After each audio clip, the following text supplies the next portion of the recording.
Bom, pessoal, estamos aqui de volta, né? Bom dia para vocês, boa noite, não sei que hora vocês estão assistindo aí, mas estamos aqui de volta aí pro nosso curso, tá? Vamos dar continuidade aí. Semana passada, né, a gente viu, a gente fechou aí a parte dos condutores, né? A última coisa que a gente fez aí foi fazer o levantamento dos dados em relação à seção nominal dos condutores, certo? Então a gente fez aquela tabelinha, espero que vocês tenham feito também, né? A tabelinha em relação à seção nominal dos nossos condutores, tá? Até porque o que a gente vai fazer hoje precisa disso daí, certo? Bom, então como eu já falei, o que a gente vai fazer hoje depende da seção dos condutores. E por que que depende? Porque a gente volta de novo no assunto de eletrodutos, só que agora a gente vai fazer o dimensionamento desses eletrodutos, né?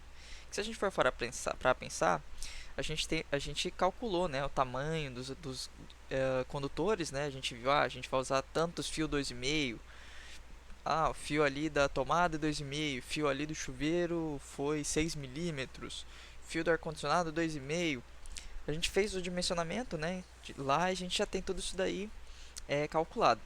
Mas se a gente for para pensar nos nossos, a gente, os nossos eletrodutos, né? A gente vai precisar saber aqui qual que é o tamanho, né, do nosso eletroduto, né? A gente vai precisar de um eletroduto de uma seção, né, muito largo, muito fino, para a gente conseguir passar aqui os nossos condutores, né? A gente não vai usar simplesmente um gigantesco para passar um fio, só um fiozinho fino, certo? Então a gente vai dimensionar eles de acordo com os nossos trechos. Mas bem, antes de a gente entrar propriamente no cálculo do dimensionamento, vamos só tirar algumas dúvidas, né? Dar uma esclarecida no que ficou para trás sobre o eletroduto. Bom, basicamente, pessoal, a gente já tinha falado, né, que existem vários tipos de eletrodutos, que tem o de PVC, tem o de metal, tem esse tipo de eletroduto aqui que o fio ele fica em cima só dele, que a gente vê muito em algumas instalações industriais e tal. A FMT tem bastante desses aqui também, a gente vê. E esse aqui é o que a gente vê nas casas, né? No nosso caso, a gente vai usar esse amarelinho, que é o mais usado em residências. E assim, qual a diferença deles? Por que tem tantos? Porque assim, cada um ele é usado em algum tipo de instalação específica, né, pessoal? Cada um deles ele serve para proteger ou o eletroduto ou o meio externo, quer dizer, ou os condutores ou o meio externo de algum tipo de dano, né? Então assim, podem haver danos mecânicos, podem haver danos de corrosão, que são os danos internos, né? Que eu costumo pelo menos associar a danos internos, né? Assim, os condutores eles têm que proteger o que tem, os eletrodutos eles têm que proteger o que tem dentro deles, né? Ou seja, o nosso caninho aqui tem que proteger o que tem dentro deles, que é os nossos fios, né? Então assim, tem que proteger os nossos fios de ficar, por exemplo, quando você está passando o fio, né, você vai ficar arrastando esse fio na laje ali, ele vai ficar riscando, né, vai acabar se perdendo a isolação dele, né. Então assim, se você passar ele por dentro da canaleta, você evita esse risco de você riscar o isolamento do fio, né, e se perder e o fio ficar sem isolação. Outra coisa, né, corrosão. Lá dentro evita, né, os efeitos de corrosão, porque ele não vai estar exposto ao solo, por exemplo, né, o seu fio não vai estar exposto, jogado ali no chão, não vai estar jogado na parede. Então, assim, evita bastante os efeitos de corrosão. Então, você está protegendo os seus fios que estão lá dentro, beleza? Aí tem a nossa proteção que eu costumo associar com a proteção externa. Porque, assim, se vocês forem parar para pensar, proteção, vamos ler aqui primeiro. É proteção do meio contra perigos de incêndio resultantes de superaquecimento dos condutores ou de arcos. Então, assim, o que eu tiro disso? É, eu chamo isso aqui de proteção externa. Por que proteção externa? Porque o que tem dentro ali dos nossos eletrodutos são os condutores, né? São fios, cabos elétricos. Cabos elétricos são perigosos. Por quê? Porque eles conduzem eletricidade, né? Então é perigoso. É perigoso para as pessoas, é perigoso de uma maneira geral, porque conduz eletricidade, certo? E ao mesmo tempo que conduz eletricidade, ao conduzir eletricidade, né, quando o efeito de passar a corrente, quando a corrente está passando, ela esquenta. Então, assim, o eletroduto, ele, ele é feito anti-chama, né? Ele tem um efeito anti-chama que é para ele não pegar fogo na sua casa. Caso aconteça alguma coisa, não vai pegar fogo na sua casa. A gente vai estar vendo isso mais pra frente. Só que Então ele tem essa função tanto de proteger o que tem dentro dele, quanto proteger a gente que está aqui fora, proteger sua casa de incêndio, do que tem lá dentro, né? Proteger a sua instalação, você, do que tem dentro dos eletrodutos, entendeu? Aí, continuando, né? Tem algumas regrinhas e tal que a NBR fala pra gente, né? Que é esse item 6.2.11.1 da NBR 5410. Ele vai falar pra gente assim uma série de recomendações e coisas que a gente não pode fazer e tal quanto ao uso de eletrodutos, né? Que é basicamente um monte de malandragenzinha assim que você não pode estar fazendo porque você pode pensar na sua cabeça, ah, mas isso aqui não vai dar nada, mas sim pode dar muita coisa muito errada. Que alguns exemplos disso são, né? Tem isso aqui, por exemplo, é gente que vem dar uma desperta, em vez de comprar o eletroduto, quer usar um mangueiro como eletroduto. O cara pega o mangueiro que na casa dele quer passar fio por dentro. Isso aí ele quer dar uma despertinha, né? Não pode fazer isso. Porque o eletroduto, o material dele é feito especificamente anti-chama. Ele é feito especificamente para passar fio mais fácil, tá? Então, assim, ele é feito especificamente para os efeitos elétricos, tá? Você não pode colocar ali uma mangueira que é para passar água para passar fio elétrico, beleza? Isso aqui é uma malandragem. Outra malandragem é você querer economizar, usar aqueles eletrodutos que são mais antigos, que antigamente você podia usar eletroduto que não era anti-chama. Hoje em dia não pode mais. Então você não pode fazer essa malandragem de querer economizar usando os eletrodutos que não são anti-chama. Só são admitidos em instalação embutida os eletrodutos que suportem esforços de deformação característico da técnica construtiva. Então, assim, que é aquilo que a gente estava vendo no slide aqui, né? A gente vai analisar qual que é o tipo de instalação, construção que a gente vai ter. Se a gente tem uma instalação onde tem perigo de ter um achatamento ali, né? Imagina que tem um concreto em cima do nosso mangueirinha aqui. Ela é de um plásticozinho, né? Se tem muita pressão mecânica, então você vai ter que fazer ela de metal, entendeu? Porque aí não vai amassar, né? Não vai comprimir ali os fios que tem dentro, por exemplo, entendeu? Então você vai usar o eletroduto que corresponde ao seu tipo de instalação, né? Nos eletrodutos só devem ser instalados condutores isolados, cabos unipolares ou cabos multipolares, né? Então, o que quer dizer isso aqui? Que você não vai colocar dentro do eletroduto algum fio que está desencapado, entendeu? Você não vai colocar nenhuma parte de fio que está desencapado vai dentro do eletroduto, né? E o que é fio desencapado? É basicamente com o cobre do fio aparecendo. Se o cobre do fio está aparecendo, você não põe ele dentro do eletroduto por nada, porque aquilo ali está exposto. Se você põe uma fase é, que está exposta ali, que está o cobre da fase exposta, e essa fase por algum motivo encosta em alguma outra coisa, ele dá um curto e assim, estoura ali. Ele não vai pegar fogo porque ele é anti-chama. E eu vou até mostrar para vocês nesse vídeo aqui embaixo. Bom, galera, então a gente vai estar abrindo, né, nosso vídeo, né? E se vocês clicarem aqui no link, eles vão estar levando vocês para esse vídeo aqui, do pessoal do Mundo Elétrica, né? Ah, uma outra coisa, vou ter que deixar o vídeo, né, no modo janela aqui, porque senão não gravo por algum motivo. E, e assim, eu vou deixar sem áudio pra vocês, viu? Porque senão vai ficar o cara falando e eu falando por cima. Mas é bem intuitivo, né? Então vou até dar play já aqui pra vocês darem uma olhada. A primeira coisa do vídeo, né? Ele vai começar ali a falar sobre a norma, né? Ele vai olhar a norma que fala que no caso de em condutos fechados, o, se o eletroduto ele não é de metal, ou seja, ele for aquele caninho, obrigatoriamente ele tem que ser anti-chama, né? Bom, aqui a gente tem um experimento. O experimento basicamente ele vai colocar o fio, o nosso cabo flexível dentro de um eletroduto anti-chama e ele vai colocar esse cabo, né, em curto-circuito. E aí ele pergunta pra galera do Instagram deles lá e tal se o eletroduto ele vai pegar fogo, né? E bom, aí a gente vai ver na prática aqui se ele pega fogo ou não, ok? Pode ver que a maioria da galera ali tudo falou que acha que vai pegar fogo, né? Mas como a norma já falou pra gente, ele não pode pegar fogo, né? Se a norma falou que ele não pode pegar fogo, então a gente obviamente vai esperar com que ele não pegue fogo. Bom, esperando que ele não pegue fogo, né? Ele começa aqui o experimento colocando, né, o condutor lá, colocando ele na posição de curto-circuito e dessa forma ele vai iniciar, né, o curto. E aí, como vocês podem ver,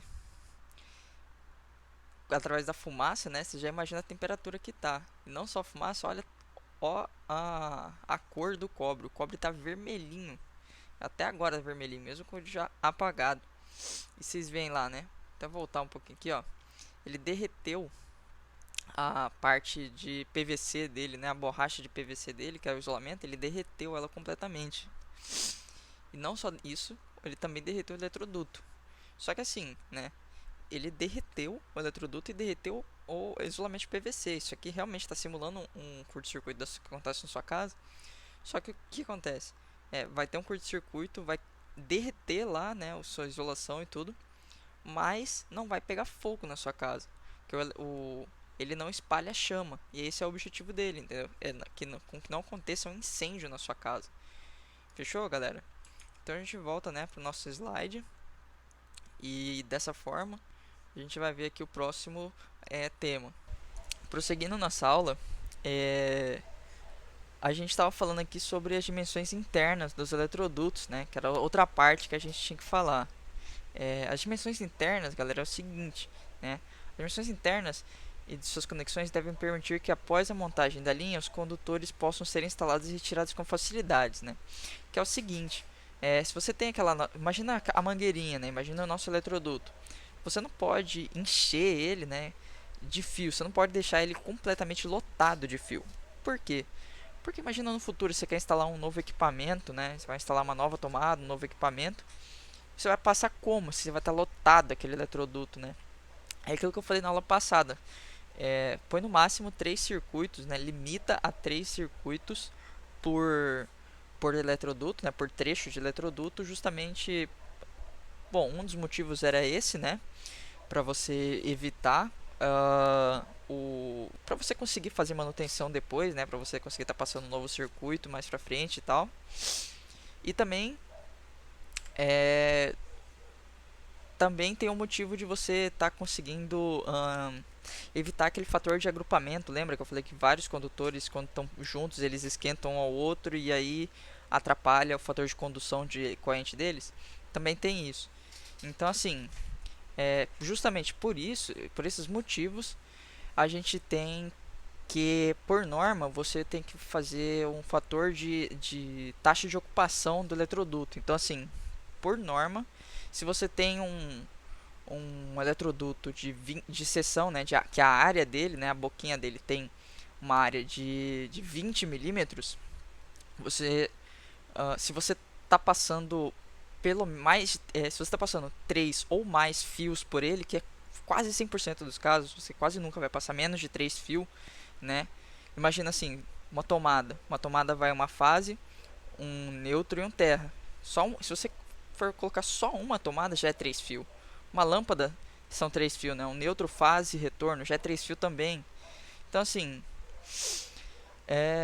no caso de ter 3 fios ou mais passando por um trecho de eletroduto, a norma diz pra gente que o seguinte: se você tem o eletroduto, não importa a seção dele, mais da metade dele tem que estar livre.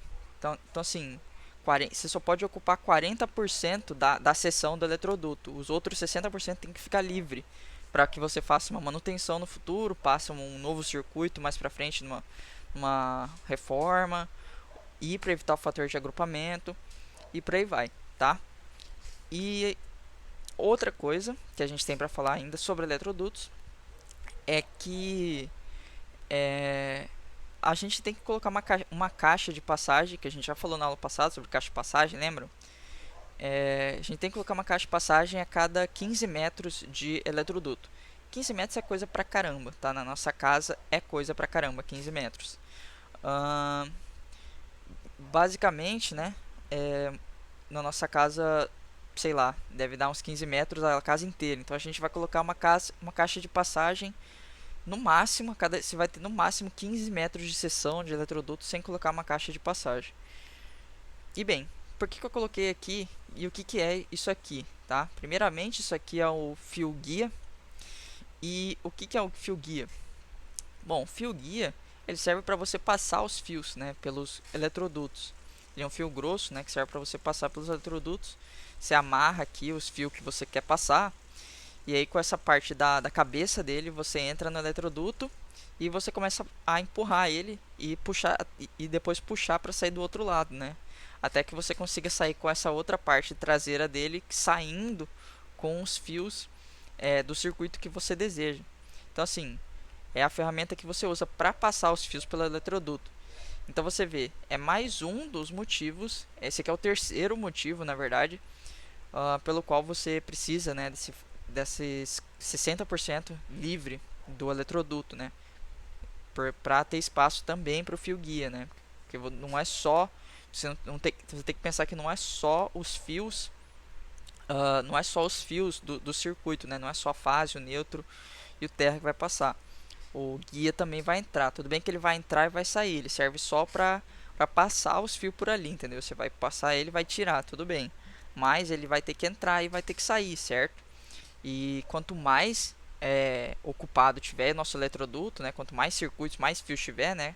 Se estiver muito ocupado no nosso eletroduto, vai ser um trabalho muito difícil de se realizar. Eu digo por experiência própria, é muito difícil mesmo de se realizar. Muitas vezes você tem que usar certos lubrificantes mesmo para conseguir fazer passar, por conta que as pessoas não respeitam, né, essa parte de ter no máximo 40% ocupado. Bom, eu falei sobre caixas de passagem e aqui estão elas, para caso vocês não se lembram da aula passada, né? Essa aqui são as nossas caixas de passagem, né? Essa aqui geralmente para lâmpada que tem no teto, essa aqui de tomada e essa aqui para algum outro tipo de instalação, enfim. Assim, nesse item aqui da NBR, ele prescreve que devem ser empregadas caixas de passagem em vários tipos de situações, né? E quais são elas? Bom, em todos os pontos de entrada ou saída de condutores, né? Basicamente, você entrou ou saiu com o condutor, o início ou o fim, né, do circuito, você tem que ter uma caixa de passagem, certo? Basicamente é isso. Tanto que se vocês forem olhar, né, no nosso AutoCAD, vamos olhar aqui, né, a gente põe até mesmo no próprio símbolozinho deles. Esse símbolo aqui, basicamente, isso aqui é o símbolo de uma caixa de passagem, né? Porque basicamente aqui sai fio, né? A gente sai fio para entrar na tomada. Então assim, isso aqui já é um símbolo de uma caixa de passagem, só que de iluminação, né? Ela é diferente. Até porque a própria caixa de passagem do ponto de iluminação é diferente mesmo, né? Aqui, ó, são duas caixinhas diferentes, né? Mas ambas estão representadas no nosso projeto. Vocês colocaram elas lá atrás e nem perceberam que elas estavam lá o tempo todo, certo? Então assim, tem que ter nesses pontos. E depois, o que mais? Em todos os pontos de emenda ou derivação tem que ter uma caixa de passagem. Mas, poxa, Dylan, como assim emenda, derivação? Eu sei que uma boa parte do pessoal não vai ter noção disso, porque agora é uma parte mais prática, a parte mais de eletricista, inclusive é a minha praia. Eu vou explicar para vocês, tentando explicar uma lógica, espero que vocês entendam. Isso aqui é mais como um bônus de conhecimento, né? Hoje que a aula vai ser um pouquinho mais folgada, então posso estar dando uma explicadinha. Então, assim, imagina o seguinte, pessoal. Opa! Em todos os pontos de emenda ou derivação a gente tem que ter uma caixa de passagem, certo? Que é basicamente isso aqui, né? Isso aqui é uma emenda, né? Isso aqui que vocês estão vendo aqui é uma emenda e a própria derivação, né? Então, assim, o que acontece? Se vocês forem pensar logicamente, o fio ele tem duas pontas, né? E imagina o nosso circuito de tomada de uso geral da cozinha, por exemplo. O circuito de tomada de uso geral da cozinha, se vocês forem para imaginar, eles têm várias tomadas, certo? Tem umas 4 ou 5 tomadas, pelo que eu me lembro. E a gente só tem duas pontas. Uma das pontas a gente vai ligar no nosso disjuntor do quadro. E aí a gente tem outra ponta livre. E a gente tem 5 tomadas para alimentar com uma ponta. E aí, o que a gente faz? O que a gente faz, basicamente, a gente vai dividir, a gente vai ter o mesmo fio, ele vai continuar sendo um único fio, uma única fase. A gente vai pegar essa fase e em um determinado ponto, né, dela, a gente vai descascar o fio, né, o isolamento, e vai pegar a parte de cobre e a gente vai colocar outro fio igual, idêntico. Se a gente tinha um fio de 2,5 de fase de tomada, a gente vai pegar outro fio de 2,5 igual e vai enganchar, igual vocês estão vendo aqui, entendeu? Vocês vão vir enganchar ele aqui basicamente e fazer uma emenda. Isso que vocês fazem uma emenda, vocês estão puxando um fio que é uma derivação do mesmo fio, entendeu? Vocês estão criando uma nova passagem, vocês estão basicamente criando uma outra ponta. Se vocês forem imaginar, lembra que eu falei que tinha duas pontas? Agora você acabou de criar mais uma ponta. Você tem a ponta ligada no quadro e agora você tem duas pontas. Só que você precisa fazer isso 5 vezes. Então você vai fazer isso 5 vezes. Então, e onde estão essas 5 vezes? Se a gente voltar aqui no nosso circuito, o que acontece? A primeira ponta que eu falei, aqui no quadro de distribuição. Aí, a nossa primeira ponta, ela vai sair aqui. Ela vai vir aqui no nosso caixa de passagem do teto, vai sair e você vai ver uma daquelas emendas que a gente tem aqui. A gente vai abrir o condutor, né, a isolação dele, e vai fazer uma emenda, mais ou menos semelhante ao que tem aqui no teto, entendeu? Nessa imagem, você vai puxar o fio e fazer a separação dele aqui, né? E uma das partes dele, agora que você separou ele em dois, né? No que você separou ele em duas pontas, uma das pontas desceu para cá para alimentar essas tomadas daqui e a outra continuou para cá, para esse lado. Mas ainda é o mesmo fio, é o mesmo circuito, é a mesma fase. Só criou mais uma ponta basicamente. Aí desceu para cá. E no que desceu para cá, ela tem que alimentar as tomadas aqui, que tem duas tomadas aqui. Então o que acontece? Você vai dividir em mais duas pontas aqui, nesse ponto aqui, nessa caixa de passagem, você vai derivar de novo. Você vai fazer uma outra derivação e aí você vai conectar uma das pontinhas nessa tomada daqui e a outra pontinha nessa outra tomada daqui. Basicamente é isso. Só que você tem mais uma outra tomada aqui. Então você vai fazer uma terceira derivação. Então nesse ponto você vai ter 3 derivações. Duas delas você vai usar para conectar diretamente já na tomada e a terceira ela vai sair, continuar no eletroduto, né, e vai ir lá para o circuito.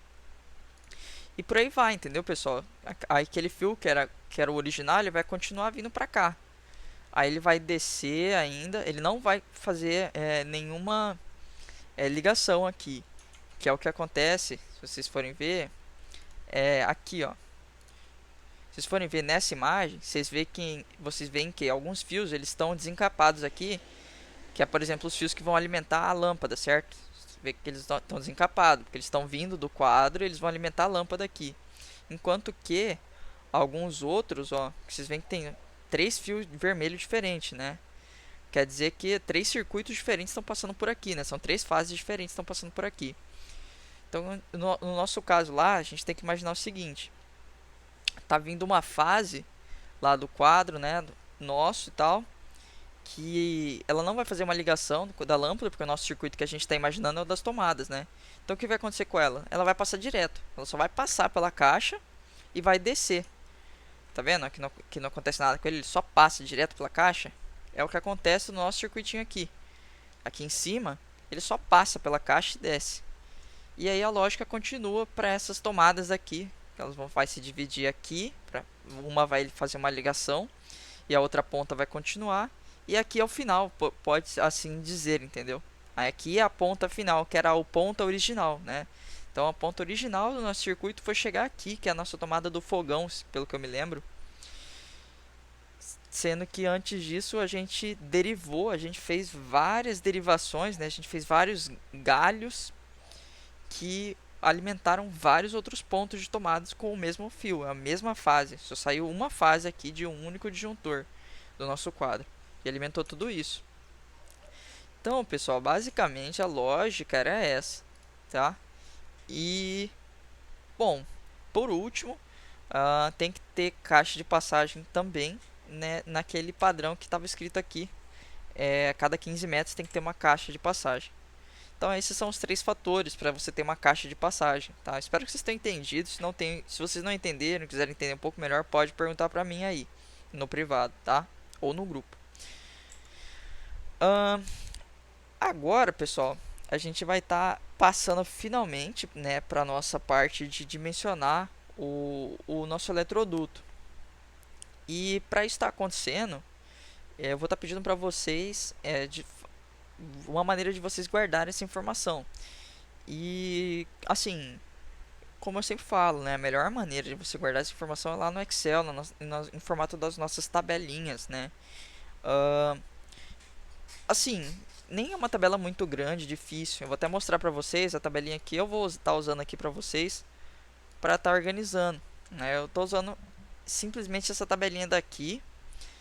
Aqui já tá as informações, tá? Mas eu vou estar mostrando para vocês como que a gente chegou nesses valores, do passo a passo, claro. E assim, uma tabelinha simples dessa daqui já resolve para vocês terem guardado as informações e não perderem, entendeu? Bom, então, para a gente dimensionar os eletrodutos, basicamente a gente tem 6 passos. Só que assim, desses 6 passos vocês vão ver que o primeiro trecho que vocês vão dimensionar vai ser o mais demoradinho, que é até o que eu vou fazer para vocês. Mas depois começa a ficar muito mais rápido, vocês começam a fazer em um ritmo mais acelerado. Bom, então o nosso dimensionamento de eletrodutos, ele resumidamente contém a a gente vai ter que fazer a parte de determinar a quantidade de condutores tem num trecho, né? A gente vai ver quantos fios estão passando dentro do caninho, né? Dentro do nosso eletroduto em um trecho. Aí, isso a gente vai ter que fazer para todos os trechos, tá? Essa é a parte trabalhosa. A gente vai ter que analisar todos os trechos que contém eletroduto da nossa casa. Tudo bem que, se vocês forem parar para imaginar, pessoal, vocês que vão estar fazendo todos, vocês podem ver, por exemplo, que quando vocês calcularem para esse trecho aqui, ele vai ser basicamente o mesmo que esse aqui, entendeu? Que vai ser o mesmo que esse aqui, ó, você está vendo? Ó, quais são os condutores que passam por esse trecho? Uma fase, um neutro e um terra do circuito 4. Aqui é a mesma coisa. E aqui também é a mesma coisa. Entendeu? E aqui também é a mesma coisa.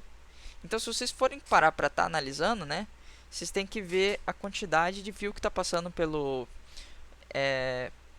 por uma seção de eletroduto. Só que assim, vocês vão ter que fazer para todos os trechos da casa, né? Só que alguns trechos acabam sendo iguais, por algum motivo, né? Acabam sendo iguais, para eles estarem mais isolados. Quanto mais isolados, né, mais longe do quadro, mais fácil, mais igual vai ser. Bom, voltando lá, a gente tem que calcular, como o nosso segundo passo, nós temos que calcular a seção externa de cada condutor, que a gente vai ter que calcular assim. A gente calculou que nossos condutores lá na nossa aula passada, a gente calculou que era fio de 1,5 para iluminação, né? Fio 2,5 para tomada. Lembra que a gente fez isso na aula passada? Pois é, aquela seção que a gente calculou de 1,5, 2,5 é a seção útil do fio, né? A parte do cobre, basicamente. Aquilo ali que a gente calculou é o cobre do fio onde conduz corrente, tá? Só que o que importa, né, para a ocupação do eletroduto é o fio inteiro. Então, a gente vai ter que calcular a área do condutor, contando com a capinha dele também, né? Porque a gente vai ter que tentar imaginar a área total que ocupa todos os condutores dentro do eletroduto. E para isso a capa dele também conta para fazer volume ali dentro, né? Não é só a parte do cobre que conta para fazer volume, a parte da isolação também faz parte, né? Para fazer volume, pelo menos. A parte 3 já é até isso que eu falei, né? Você vai fazer essa somatória, né? Isso aqui você vai calcular de cada condutor, né? A parte 2 você vai calcular de cada condutor. Inclusive, quando você vai calcular a seção externa de um condutor de 1,5, 2,5, de 6 milímetros, que é o do chuveiro. Basicamente isso. Se vocês forem ver da aula passada, foram só esses 3 seções de fio. Então, a gente vai ter que calcular a seção externa só desses 3. Então, vocês tendo desses 3, você só vai calcular essa única vez. Você não vai ter que calcular isso aqui para cada trecho, né? Para cada trecho, basicamente, é a 1, é a 3 e acho que essa 6 aqui. Basicamente a 1, a 3, a 6 vocês vão ter que fazer para cada trecho, né? Mas a dois você faz uma vez só. Você calculou qual que é a seção externa de um e-mail, não importa onde ele esteja, a seção do fio de e-mail vai ser sempre a mesma, entendeu? Imagina assim, é, você tem aqui essa moeda aqui. Você calculou que a área dessa moeda aqui é de, sei lá, 10 milímetros quadrados. Essa é a área dessa moeda. Não importa se você vai colocar ela num trecho 1, no trecho 10, no trecho 15, ela vai sempre ter 10 milímetros quadrados, certo? Ela nunca vai mudar o valor da área dela. E basicamente o que vocês vão estar fazendo no passo 2, né, é calculando a área dos fios. Então você não é uma coisa que vai mudar de trecho para trecho, ela é fixa. Aí na parte 3 você vai somar, né? Na parte 3 varia por quê? Porque você vai ter que considerar quantos condutores tem.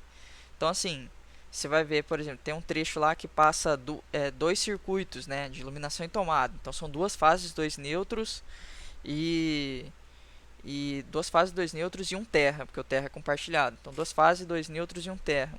Aí você vai ter que ver, né? Iluminação é 1,5. Então passa o que? Dois fios vai estar passando de 1,5 e vai estar passando dois fios de 2,5, né? O do 2,5 que é o que?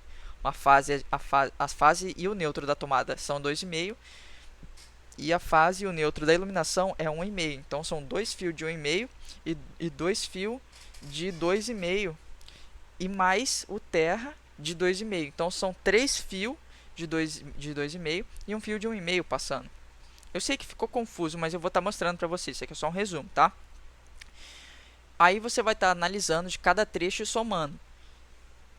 Depois vocês vão calcular a seção do eletroduto, né? Agora vocês vão calcular de cada eletroduto. Vocês vão pegar cada eletroduto lá, de 20, 30 milímetros, não sei. E aí depois vocês vão ter que fazer 40% deles, né? Depois que vocês verem 40%, aí vocês vão fazer uma comparação, né? Vocês vão pegar, digamos, vocês vão pegar a área dos condutores, né? Tipo, imagina assim, no trecho 1 que a gente vai calcular, a gente viu que tinha 5 condutores, 2 de 1,5 e 3 de 2,5, certo? Daí, o que acontece? A gente vai ter que somar, né? Soma a área dos fios de 1,5, porque tá somando, né? Você colocou aqui, tem um fio, aí tem mais um fio de 1,5, aí tem mais um fio, aí tem mais outro, aí tem mais outro, e 5 fios aqui Opa, 5 fios aqui no total, entendeu? Imagina que isso aqui tá preenchendo lá o seu eletroduto, certo? Imagina que tem 5 fios lá preenchendo o seu eletroduto e a área dele deu 50. Aí você vai analisar com a seção que você calculou de eletroduto e ver qual que está mais próximo da área que você calculou. E aí você vai falar, olha, a gente tem um eletroduto aqui no mercado de 25 milímetros e a gente que é a seção mínima, né, dele, que é a seção já dele mínima, depois de multiplicar por 0,4, né, deu 25 milímetros. E aí a gente vai olhar e falar, olha, a nossa área aqui deu 23, então é esse que a gente vai comprar. Bom, eu sei que ficou estranho, né? Ficou estranho sem vocês verem o que está acontecendo, mas eu preparei passo a passo desse aqui para vocês, com detalhes, para vocês não ficarem perdidos. Tá? Porque eu sei que o pessoal pega com uma maneira mais devagar, mais visual. Então, a gente vai começar no passo 1. Agora, eu imagino que para vocês está muito mais fácil de ver. Então, eu até tirei, né, um print lá do nosso trecho 1 do nosso AutoCAD, coloquei aqui e coloquei ele de amarelo já até aqui, né, sublinhei de amarelo, e a gente vai dar uma analisada. O que tem passando por esse trecho 1? A gente tem passando pelo trecho 1, vocês vão fazer isso para todos os trechos, né, mas vocês vão ver que no trecho 1 tem uma fase, um neutro. Do que é? De iluminação. Ó, circuito 1, tá vendo? Vocês vão fazer circuito por circuito. Então vamos lá no primeiro. Circuito. Qual que é o circuito? Circuito 1. O que esse circuito era mesmo? Esse circuito era de iluminação. A gente tinha na nossa tabela anotado. Vocês vão conferir na tabela de vocês. Mas vocês calcularam aí que era 1,5 iluminação, né? Por seção mínima vocês definiram que era 1,5.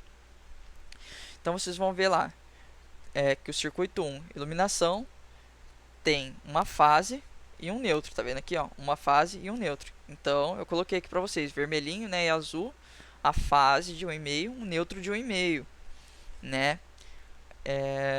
Aí a gente tem o circuito 4. O que era o circuito 4? O circuito 4 é os nossos circuitos de tomada de uso geral da cozinha. O circuito de uso geral da cozinha vai o que nele? Uma fase e um neutro. O circuito de tomada, aí a gente anota aqui, né? Circuito 4. O circuito de tomada, qual que era a seção do condutor que a gente analisou, né, lá no nosso na aula passada? Era 2,5. A gente calculou, lembra, pessoal? A gente calculou que tomada a gente chegou a usar 2,5 aqui para a cozinha. Então, a gente tem uma fase de 2,5 e um neutro de 2,5. Já adicionei aqui. E o circuito 9? O circuito 9 é, novamente uma fase e um neutro. Era basicamente o circuito 9 era a tomada de uso específico do micro-ondas, que a gente novamente também calculou, tá? Tá mostrando aqui para vocês que eu não estou mentindo, né? Na seção dos condutores aqui, ó, a gente calculou, pessoal, tá vendo? Calma aí.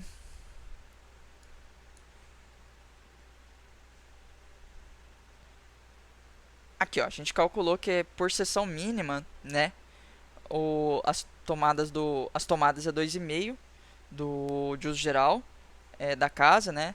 Tomada da cozinha, bom, eu apaguei para vocês não verem, mas era 2,5 da cozinha. Do chuveiro é 6, né? Que vocês vão estar usando para o banheiro depois, é 6 milímetros. Pro micro-ondas era 2,5 também, né? Apaguei para vocês não verem, informações do nosso próximo cálculo. Mas, enfim, o circuito do micro-ondas é a mesma coisa, né? 2,5, então, de fase e 2,5 de neutro. E a gente ainda tem um terra, né? Teoricamente, a gente tem que ter um terra no circuito de iluminação, no circuito de tomada e no circuito do micro-ondas. Só que a gente pode compartilhar e usar um terra para todos eles, né? Ele é o terra comunista, a gente chama, que a gente compartilha para todos. Então, só vai ter um terra nesse trecho. Ele vai ser dividido. Lembra que a gente tinha falado aqui agora há pouquinho sobre fazer as emendas e tal? A gente vai usar essa técnica para dividir o terra. A norma não exige que você use um terra diferente para cada circuito. Contanto que tenha um terra conectado, né, no seu circuito, está tudo bem, certo? Então, um terra só passando. Basicamente, vocês vão contar os risquinhos, tá, pessoal? Nada além disso. Tudo que vocês vão estar fazendo aqui é contando os risquinhos que tem aqui, vendo o que cada risquinho é, né? Fase neutro, fase neutro, fase neutro e terra. Pronto. Isso aqui você já matou que tem 5, vai ter 5 condutores. E você vai ter que saber qual que é o tamanho, né? Circuito 1 iluminação, então é 1,5 e o resto tomada 2,5, acabou. Então, resumindo, a gente tem 2 fios de 1,5 e a gente vai ter 5 fios de 2,5 nesse trecho aqui. Porque são 2 fases, 2 neutros e o terra. Então são 5 fios de 2,5 e 2 fios de 1,5. Então a gente guarda essa informação aqui e a gente anota na nossa tabela. Que é justamente isso aqui que está anotado, ó. 2 fios de 1,5 e 5 de 2,5. Aí, o próximo passo era a gente calcular, né? Isso aqui, essa informação já fica guardada para vocês. O único que eu vou pedir para vocês calcular vai ser o de 6 milímetros, mas vocês vão seguir basicamente esse exemplo aqui. Aí, essa área do fio de 1,5, de 2,5, você vai usar para todos os outros trechos que vocês vão fazer. Vocês não vão nem precisar calcular, porque eu já até calculei para vocês, entendeu? Eu já estou dando de graça para vocês o do fio de 1,5 e o de 2,5. Vocês só vão ter o trabalho de calcular o de 6 milímetros, né? Para não ficar tão entregue assim para vocês, né, pessoal? Mas basicamente, né, agora vamos explicar para vocês de uma maneira ilustrada o que está acontecendo, né? Primeiramente, aquilo que eu estava falando para vocês sobre a seção, né? O 2,5, né? Isso aqui é o cabo de 2,5. 2,5 é a parte do cobre, que é só isso aqui do meio, tá vendo? Que é onde está passando o cobre. Isso aqui que a gente tinha calculado na aula passada, que é a parte de cobre. Só que no nosso eletroduto, a gente vai colocar o fio inteiro lá, não vai ser só o cobre que a gente vai colocar, a gente vai colocar o fio com a capa dele. E o fio com a capa dele é um pouco mais grosso que 2,5. O fio de 2,5, ele tem, na verdade, junto com a capa, 3,7 milímetros de diâmetro, tá? O diâmetro dele é 3,7 milímetros. Não é a área. Essa área aqui, ó, a área é 2,5. Agora, o diâmetro desse fio de 2,5 de área do cobre é 3,7. Aí, a gente vai ter que calcular essa seção, né? A gente tem só o diâmetro. A gente quer a área. A gente tem só essa área do cobre, que é 2,5. A gente quer saber a área dele inteiro, que é tudo isso aqui. Não é só mais esse preto aqui de dentro. A gente quer saber toda a área dele. E como que a gente calcula isso? Eu já deixei mastigado aqui essa formulinha para vocês, né? Que era π vezes o diâmetro externo. O diâmetro externo é essa 3,7 aqui que vocês estão vendo. Que é basicamente a extensão de uma ponta até a outra, né? Que é o diâmetro externo, dividido por 2 ao quadrado. E vocês fazendo isso, vocês vão chegar tranquilamente à conclusão aqui das áreas do cabo de 1,5 e 2,5, né?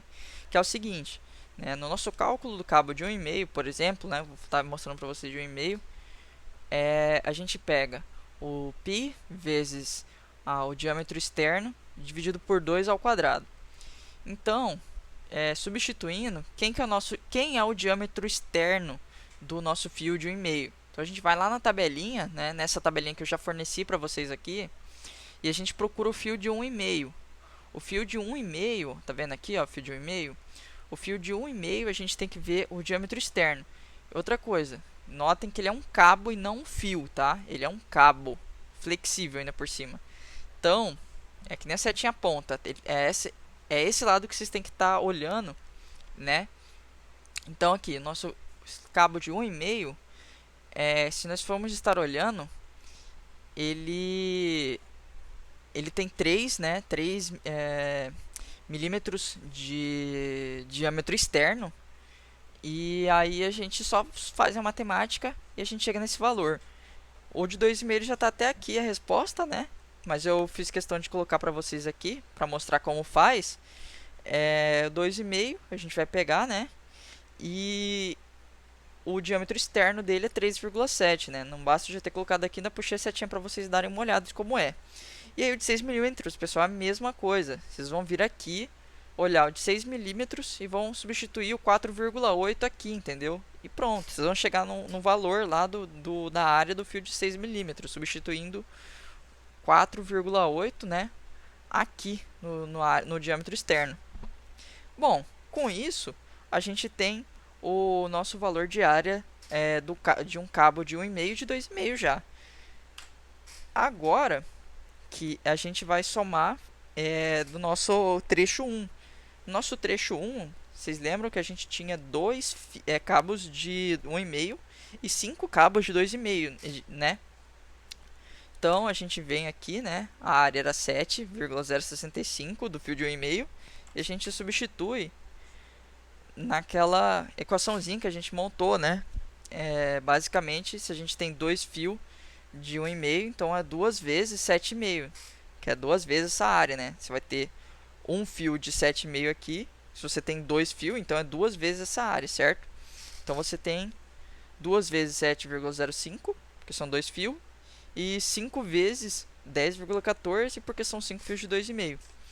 Aí você soma as áreas, né? Isso aqui, esse 14 é a área somada dos dois fios de 1,5, e esse 53 é a área somada dos 5 fios de 2,5.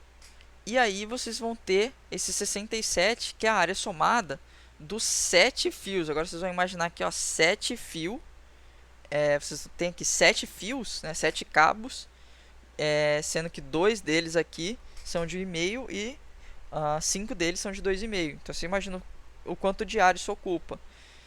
e esse valor de área é 67,83 milímetros quadrados. Aí você vai ver aqui na tabelinha de vocês e vai colocar esse valor, 67,83, e guarda ali. E por último, vocês vão ter que calcular a área do eletroduto. Isso aqui já é uma informação que é igual da área do condutor, fica guardado para sempre. Como assim, né? Esse aqui eu já fiz até todos para vocês, não vão nem ter que estar fazendo, vocês só vão ter que estar olhando os valores que eu já calculei para vocês, entendeu? Que é o seguinte, a seção de um eletroduto, né? Porque o eletroduto ele é essa mangueirinha aqui, só que ela é cheia de furinho e tal, assim. Só que o eletroduto, o que importa pra gente, a ocupação dele, né? Não é essa parte dos risquinhos que tá pra fora. O que importa pra gente é só a parte de dentro da mangueirinha, né? A gente só quer saber o que tem dentro do cano. Só isso que importa pra gente, né? Porque vocês estão vendo aqui, ó. Daqui até aqui, ó, que é o diâmetro interno que eles chamam aqui, é o dentro do caninho, né? Mas tem o diâmetro externo, que basicamente é daqui até aqui, que é a nossa parte dele corrugado, que eles chamam, né? Que é para você conseguir instalar no telhado direito, né? Na parte de cima do seu teto. Ele tem essa deformaçãozinha, entendeu? Só que pra gente isso não interessa, porque a gente vai passar o cabo dentro dele, não vai estar passando o cabo fora, não vai estar passando o cabo em cima do eletroduto, a gente vai passando o cabo dentro dele. Dentro dele o que importa é o diâmetro interno, tá? Então a gente vai estar usando uma fórmula parecida com a anterior, só que a gente vai estar usando o diâmetro interno ao invés do externo. E por estar usando o interno, a gente vai dividir por 4 e levar ao quadrado antes. E como fica isso? A gente tem basicamente pela tabelinha os nossos valores, né, de eletrodutos. Temos os eletrodutos de 16 milímetros, que ele é bem fininho, tem o de 20, o de 25 e o de 32. Esses são os nossos valores de eletroduto, só que o valor dele já é... Como que se diz assim? É o valor do diâmetro dele, né? É o valor do diâmetro dele total, entendeu? O que a gente quer saber é a área, né? O que importa pra gente é a área, e não só a área, mas a área interna dele, que é basicamente onde vai estar passando os nossos eletrodutos, os nossos condutores. Então, para a gente achar essa área, a gente vai usar o diâmetro interno, que é fornecido para a gente, né? Então, a gente vai pegar aqui, no caso do eletroduto de 16 milímetros, a gente vai pegar o eletroduto aqui de 16 milímetros e a gente vai ver qual que é o diâmetro interno dele. O diâmetro interno dele é 11,7. Então, a gente vai substituir na fórmula, fazer a matemática e encontrar que a seção interna desse eletroduto é 107,4 milímetros quadrados, entendeu? Agora, a gente faz basicamente o mesmo processo para o de 20, 25 e 32. Sendo que o de 20 a gente só substitui com 15 aqui, né, que é o diâmetro interno. O de 25 a gente substitui com 19,4. E o de 32 milímetros a gente substitui com 25,6 aqui na fórmula, tá? Tá tudo bem intuitivo aqui para vocês darem uma olhada depois do material, darem uma estudada para ver caso queiram fazer, mas é que nem eu mostrei, já está pronto aqui para vocês, vocês nem precisam estar fazendo. E aí o nosso penúltimo passo é fazer a taxa de ocupação dele, né? Como eu já tinha mostrado lá, esses aqui foram os valores que a gente encontrou para a área interna, né? Só que para a gente não tem todo o espaço da área interna para a gente passar fio. A gente só tem 40% dela para passar fio, os outros 60% tem que ficar livre, certo? Então, a gente, como só importa 40% para a gente vai pegar esses valores de área que a gente encontrou e vai tirar 40% deles, porque é só isso que a gente vai ter para usar, né? Então, a gente faz aqui uma multiplicaçãozinha básica por 0,4. No que você multiplica por 0,4, você vai ter a seção de todos eles já em função do que você vai ter disponível para usar, entendeu?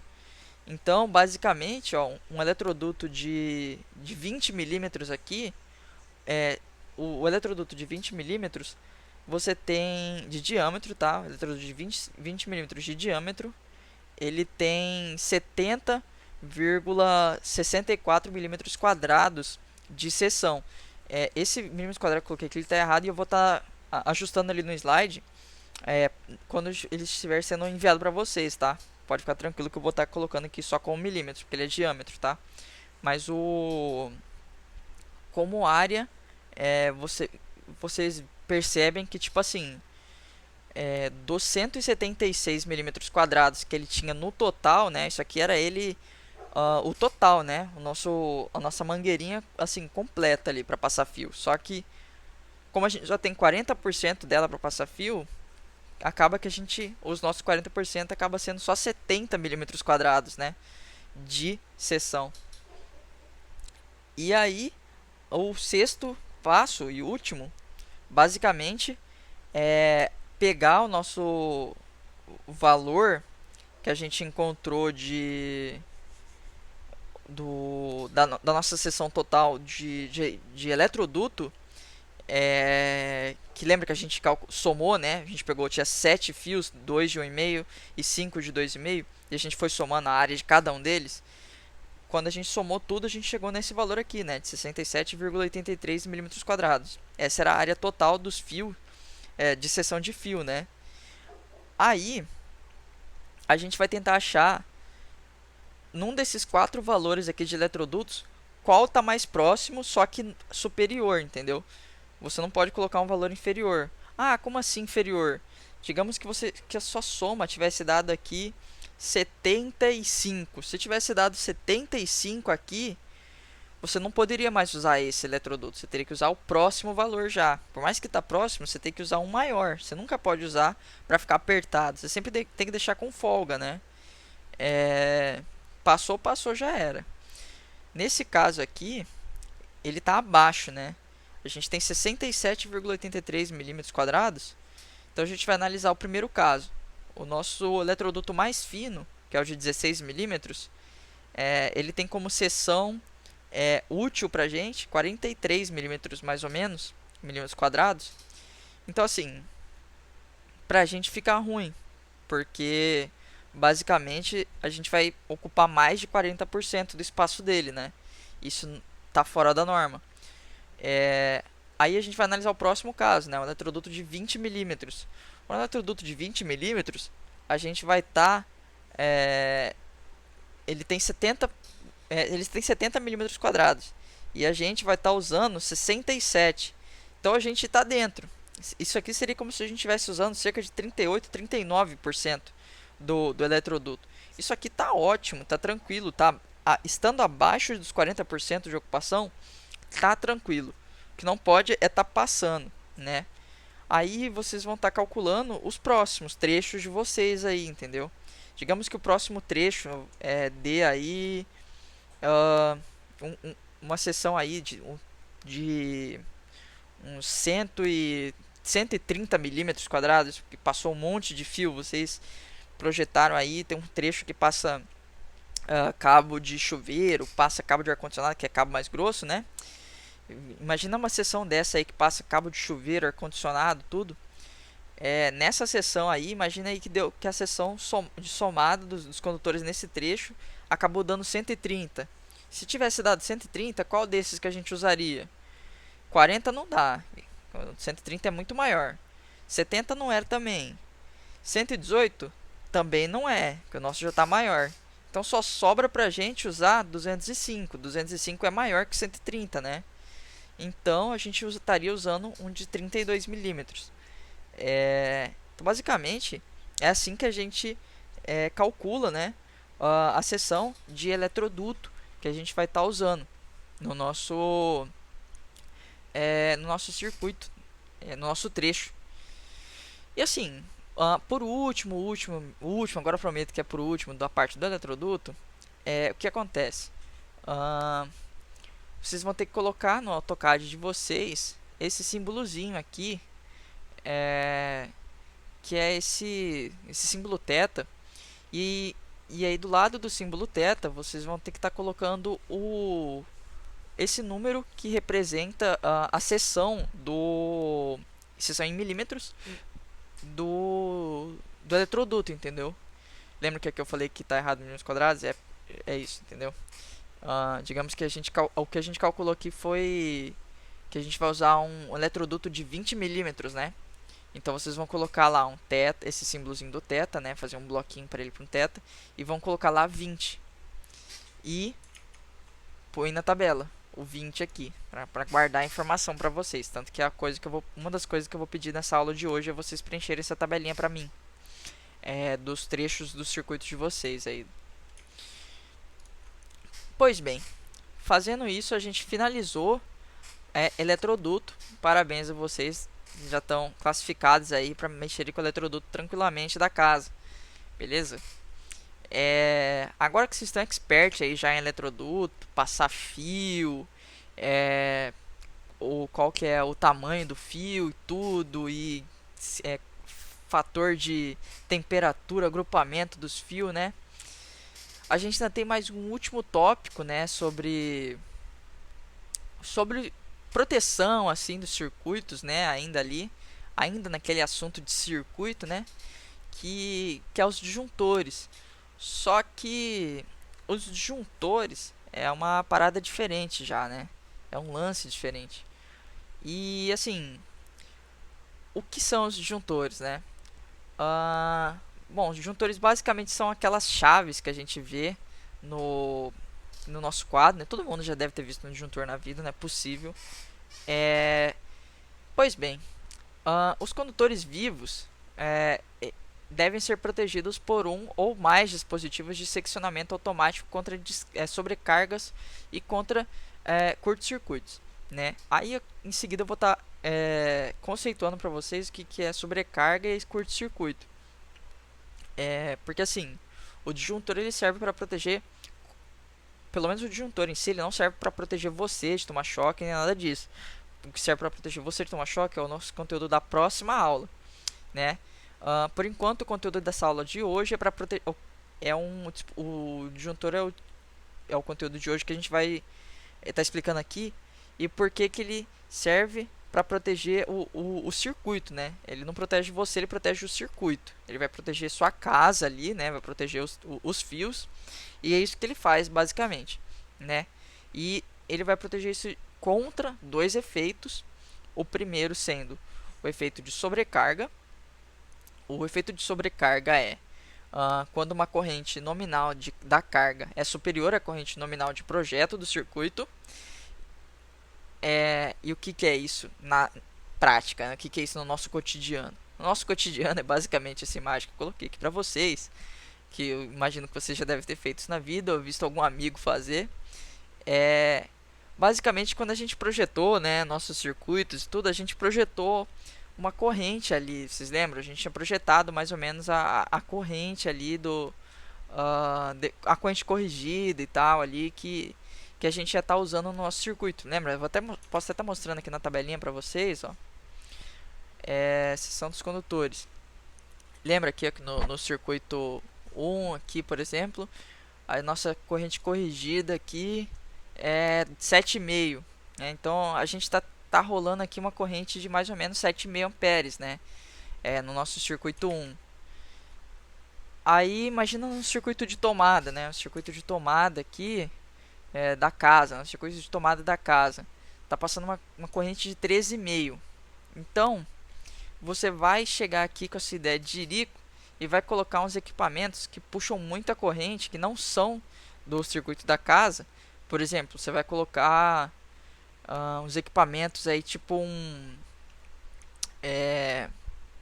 secador de cabelo, né? Esses equipamentos que geram calor, assim, eles gastam muita energia, né? Puxa muita corrente. Micro-ondas também, assim, né? Você põe, digamos que na tomada do seu quarto aí, né? Tomada dentro de um único circuito que não estava planejado, né? Digamos que o que você calculou e projetou é que a corrente desse circuito era 13,5. Aí você vai chegar com equipamento de outro circuito, que é o caso de micro-ondas e secador de cabelo, que é do banheiro, né? E você vai chegar com esses equipamentos e colocar aqui na tomada ah, do seu quarto. Pronto, você vai ter uma corrente maior que a corrente que você calculou, entendeu? Você vai ter passado do limite. No que você passou do limite, você tem uma sobrecarga, né? Você tem uma carga acima da carga nominal sua. Outra forma disso acontecer é você só colocar muito mais aparelho do que você previu, né? Porque você previu no 13,5, você colocando uma tomada. O que você está fazendo aqui, né? É você está expandindo isso aqui com um T. Um T você transforma uma tomada em 3 tomadas. Então, aí você coloca um T dentro de outro T, já vira 5 tomadas. Aí você põe um T em cima de outro T, em cima de outro T, vira 7 tomadas já, em um único lugar.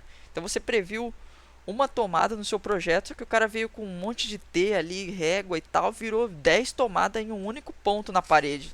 Na parede mesmo só tinha uma tomada, mas você com seus esqueminha ali, dama desperto, colocou 50 T ali, gerou 100 pontos de tomada num único ponto da parede mesmo, entendeu? Nisso você sobrecarrega, né, o seu circuito e você vai ter uma corrente que com certeza vai ser maior do que o que você tinha calculado. Quando isso acontece, os efeitos da sobrecarga é que por estar passando mais corrente, o esquenta, né? Lembra que quanto mais corrente passa, mais calor gera. Então, no que está passando mais corrente, vai estar esquentando os seus circuitos, os seus condutores, e vai acontecer um efeito parecido com esse aqui que está na imagem que vocês estão vendo, que é um queimadinho assim, entendeu? Os seus condutores eles começam a queimar a isolação dele. Lembra que vocês assistiram no vídeo que eu mostrei para vocês agora há pouco lá, que queimava o isolamento, né? Queimava a parte de PVC do cabo. É mais ou menos isso que acontece, né? E assim, o nosso próximo efeito que a gente vai analisar é os curtos-circuitos. Os curtos-circuitos, a maioria das vezes, eles são efeitos da sobrecarga. Que, assim, quando você está com a sobrecarga, né, começa a derreter a parte de PVC do condutor, né? E você começa a deixar o cobre exposto. Agora você imagina que dentro do nosso eletroduto tem vários condutores passando. Imagina que duas fases ali queimaram o PVC delas e está no cobre vivo. Se elas encostarem uma na outra, acabou. Você tem um curto-circuito. E no momento que você tiver um curto-circuito, você vai ter uma corrente na ordem de quiloamperes, que eu já tinha citado. E vocês vão ter... Quiloamperes basicamente seria mais de 1000, né? Você calculou uma corrente de 13 amperes para o seu projeto, certo? Num curto-circuito você vai ter uma corrente de 10.000 amperes, entendeu? 15.000 amperes, certo? É muitos 1000 amperes a mais.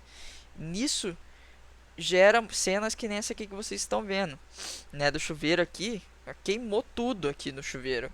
Que não queimou a casa porque o eletroduto ele é anti-chama, mas ainda assim não deixa de ficar esse efeito aqui preto, porque derreteu tudo, né, que tem ali dentro. Derreteu o eletroduto, derreteu a mangueira do chuveiro, derreteu até a parte do azulejo da parede, né. Até essa parte do azulejo da parede ali acabou se complicando. Então, você dimensionar o seu disjuntor de uma maneira correta evita muitas vezes esse tipo de acontecimento, né? Se você dimensionar o disjuntor ele vai apagar quando ele perceber que tem uma corrente alta demais, entendeu? Ele vai perceber que tem uma corrente que está passando os limites, ele vai desligar sozinho. Quantas vezes, né? Quantas vezes aí vocês não estavam assim tomando banho, por exemplo, em instalações antigas, vou dar um exemplo. Talvez vocês aí se identifiquem, alguns de vocês têm instalações antigas, onde tem mais de um chuveiro na casa de vocês, e aí o que acontece? Você e sua mãe decidem tomar banho ao mesmo tempo, né? Cada um em um chuveiro, e vocês dois ligam o chuveiro na resistência no máximo ao mesmo tempo, entendeu? Nas instalações antigas, o pessoal ia colocar esses dois chuveiros no mesmo circuito, ou seja, no mesmo disjuntor. E o disjuntor e o circuito ele está preparado para atender, para lançar corrente de um só desses chuveiros, né? No momento que você ligar os dois, vai dar uma sobrecarga de corrente, né? Vai ter uma corrente muito mais alta que vai esquentar muito. Então, o que o disjuntor vai fazer? Ele vai desligar sozinho. Então, quantas vezes não caía, né? Talvez é coisa de vocês de cair o disjuntor, né? O disjuntor desativar e vocês ficarem lá no banho frio. Você falar, caramba, o que aconteceu aqui? O que aconteceu foi isso. Basicamente, a teoria foi isso, né? Bom, pessoal, esse aqui, né, nosso disjuntor que a gente está acostumado. Assim, e ao invés de eu ficar aqui falando para vocês através da imagem, vocês não vão conseguir imaginar, entendeu? Isso acontecendo. Eu coloquei de novo um vídeo, de novo dos mesmos caras. Pode até parecer que é sacanagem aqui, mas é coincidência mesmo. É, onde no vídeo deles eles vão mostrar, né, o disjuntor funcionando. E assim, vou colocar aqui para vocês, onde ele vai explicar mais ou menos o que cada peça faz, entendeu? Por exemplo, aqui ele já está falando dessa chapa de metal, que essa chapa de metal aqui ela serve para fazer a atuação do disjuntor no caso de sobrecarga, né? Vocês lembram que no caso de sobrecarga ele esquenta, né? O fio, o nosso cabo está esquentando. No que a corrente esquenta, ela esquenta essa chapa de metal aqui também. E esse metal ele é feito com propriedades, onde ele esquenta, ele vai se dobrando, ele vai dobrando. Já viu o metal dobrando? É isso que vai acontecer. E aí, essa parte aqui, que é uma bobina, essa bobina ela é responsável por fazer a identificação de um curto-circuito, né? Quando a corrente está passando normalmente por aqui, mas assim, num caso de curto-circuito, a corrente ela sai do valor normal dela de 10 para 10.000 amperes em questão de menos de um segundo, né? Existe um fenômeno magnético, né? Que detecta, esse aqui usar desse fenômeno magnético para detectar que assim uma corrente ela gera fluxo magnético, certo? Quando você tem uma corrente, você tem um fluxo magnético atrelado a essa corrente. E assim, quando essa corrente aumenta, o fluxo também aumenta. E esse equipamento aqui ele vai detectar esse aumento de fluxo, entendeu? Ele vai olhar aqui e ele vai ver que o fluxo aumentou do nada, e vai aumentar muito, porque vai sair de 10 para 10.000 amperes, por exemplo. E nisso, o fluxo magnético que vai estar passando por essa bobina aqui vai fazer esse pistãozinho estar atuando. E esse pistãozinho vai bater nessa chave e vai desligar o disjuntor. Então, assim, ele vai estar mostrando para vocês isso atuando, né? Se vocês estiverem assistindo o vídeo com voz e tudo, né? Eu espero que vocês assistam com voz, que é interessante. Mas basicamente vai ser isso que vai acontecer, entendeu? Vocês vão reparar aqui que acho que ele vai mostrar agora essa parte aqui dobrando, né? Ele vai estar imaginando que está esquentando. Imagina que começou a esquentar, por exemplo, né? Bom, aqui ele vai armar o nosso disjuntor. Tá armado, tá ligado o nosso disjuntor, né? E ali tá passando a corrente normal. Pronto, passando a corrente normal do circuito, tranquilo. E em um determinado momento começou a esquentar, né, a nossa chapa de metal, que é o que ele vai estar mostrando, né? Começou a esquentar e essa chapa começou a dobrar por causa do efeito térmico. Quando ela dobrar demais, que é aquelas características da curva, ele vai desarmar nosso disjuntor. E dessa forma a gente tem a nossa atuação do disjuntor na característica de sobrecarga, entendeu? E aqui ele vai estar assim, não tem como ele mostrar o fluxo magnético, porque o fluxo magnético é uma coisa invisível, né? A parte do metal você vê ela dobrando. Só que é que nem eu já expliquei, com o aumento de corrente, o fluxo magnético ele também sofre um aumento. E essa bobina ela detecta esse aumento do fluxo magnético que vai fazer essa atuação do pistãozinho. Ele vai mostrar mais ou menos aqui o pistãozinho desarmando o disjuntor. Então, pelo menos isso, né? Vocês vão ver que desliga o disjuntor do mesmo jeito, né? Na hora que bate aqui o pistão. Vocês vão tentar imaginar na cabeça de vocês que a corrente ali aumentou e o fluxo magnético aumentou também, né? Então, assim, imaginem isso por um momento assim. Enfim, deixa eu pular um pouquinho aqui, que é passar para a parte onde ele vai começar a mostrar ele funcionando. Se não me engano, tá pra cá. Acho que aí ele liga aqui, né? E ele iria desativar. Acho que eu vou voltar até um pouquinho mais aqui. O nosso pistãozinho ele iria bater e ele iria desativar aqui, entendeu? Assim, se vocês assistirem o vídeo com áudio, vocês vão entender obviamente bem melhor, mas resumidamente foi o que eu expliquei, ele vai estar explicando para vocês no vídeo. Então, caso vocês estejam com dúvida, assistam o vídeo ou assistam o vídeo de um jeito ou de outro, não importa, tá? Vai ser bom para vocês. Bom, aí a gente volta aqui de novo para os nossos queridos slides, onde a gente vai estar falando agora das características geral dos disjuntores, né? Bom, os disjuntores, eles são divididos entre os polos, né? Existe o disjuntor monopolar, bipolar, tripolar e também tem o tetrapolar, tá? Mas nem coloquei aqui porque a gente não vai estar vendo nem o tripolar nas nossas residências, quanto muito menos ainda o tetrapolar. Mas em usos industriais pode ter certeza que a gente vai ver bastante, né? O tripolar, tetrapolar. Basicamente, o que isso de monopolar, bipolar significa, né? É que assim, a mono de 1, né, bi de 2, tri de 3 e polo é o número de fase que vai conectar ele, né? Assim, em um dos lados vem a fase lá do disjuntor geral. Lembra que eu fiz aquela analogia lá no começo que vinha um fio que era gigantesco, de uma fase enorme, ela dividia em várias fases pequenininhas e se espalhava? Então, aquelas fases pequenininhas, ela entra por um dos lados, aí ela passa por todo o mecanismo do disjuntor e ela sai pelo outro polo dele. Monopolar significa que ele tem um polo, ou seja, uma fase. Só vai ter uma fase nele. O bipolar quer dizer que é um circuito bifásico, né? São duas fases. Tripolar são três fases. E o tetrapolar, quatro ou mais fases, né? Às vezes não é nem questão de ser quatro fases, é questão de ser o esquema de ligação de outros estados, que nem eu já falei. Acaba que para ser três fases acaba sendo quatro fios. Enfim, outro fator de característico deles é a tensão de operação, né?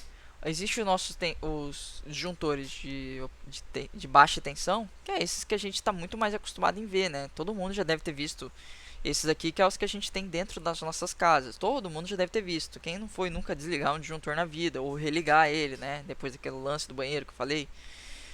Pois bem, mas existem também os disjuntores mais avançados, para alta tensão, por exemplo, média tensão. Aqui eu coloquei um exemplo de um disjuntor de alta tensão, né? Isso aqui é um disjuntor de alta tensão a vácuo, usado em subestação. Eles usam tecnologia de vácuo para interromper a tensão, né? Então, assim, se quer interromper a passagem de corrente, ele usa um sistema de vácuo para evitar com que faça a passagem de corrente. É um sistema muito mais avançado, porque por vocês, em vez de... Bom, aqui a gente está lidando na nossa baixa tensão com 127, 220 volts, né, até 380. Mas uma alta tensão a gente às vezes está lidando com 500 mil volts. Então a gente precisa de um equipamento que consiga estar fazendo, né, um chaveamento, né, dessa tensão extremamente maior. Enfim, temos os disjuntores também relacionados à corrente nominal deles, né? Inclusive, para você saber qual que é a corrente do disjuntor, é esse Czinho aqui que você vê no disjuntor de vocês. Tá vendo? Esse C16, C16, C16 é que é um disjuntor de corrente nominal de 16 amperes. Pois bem, a gente vai usar essa informação da corrente nominal, que é muito importante, daqui a pouquinho. E a gente tem a corrente de curto-circuito, que a corrente de curto-circuito serve para a gente determinar, né, o nosso valor de curto-circuito. Que na verdade nem acaba sendo a gente, esse aqui é um cálculo de engenheiro já. Enfim, mais uma última característica dos disjuntores é as curvas de atuação dos disjuntores. Que é isso de curva de atuação, né? Calma que pode parecer confuso, mas curva de atuação, basicamente, né, é um gráfico que É um gráfico que ele relaciona o tempo de atuação do disjuntor, tanto da parte térmica dele quanto a parte magnética, né? A parte de sobrecarga quanto a parte de curto-circuito. Então, assim, esses gráficos de curva de atuação fornecem para a gente quanto de tempo demora para um disjuntor atuar, dependendo de qual que é o multiplicador de corrente que está atuando sobre ele. Logo, logo eu explico para vocês mais ou menos como é que é. E seguinte, primeiro para isso eu vou ter que explicar para vocês a curva de tempo por corrente, que é o seguinte, né? A curva de tempo por corrente é essa aqui. Para cima, né? A gente tem o nosso referencial do tempo, que basicamente a gente tem um intervalo de praticamente instantâneo aqui, né? Isso aqui é instantâneo. E isso aqui é um intervalo de vai indo 20 segundos, 50 segundos, 1000 segundos, 10.000 segundos, até o infinito, certo? E aqui embaixo é o nosso multiplicador de corrente. O que isso significa? Esse 1 significa que a nossa corrente é a corrente normal do nosso circuito. Esse 2 significa que a gente está passando pelo seu circuito uma corrente 2 vezes maior do que a corrente normal. O 3 significa que está passando uma corrente 3 vezes maior, 5 vezes maior que a corrente que deveria estar passando. Ou seja, está representando nossos fatores de sobrecarga.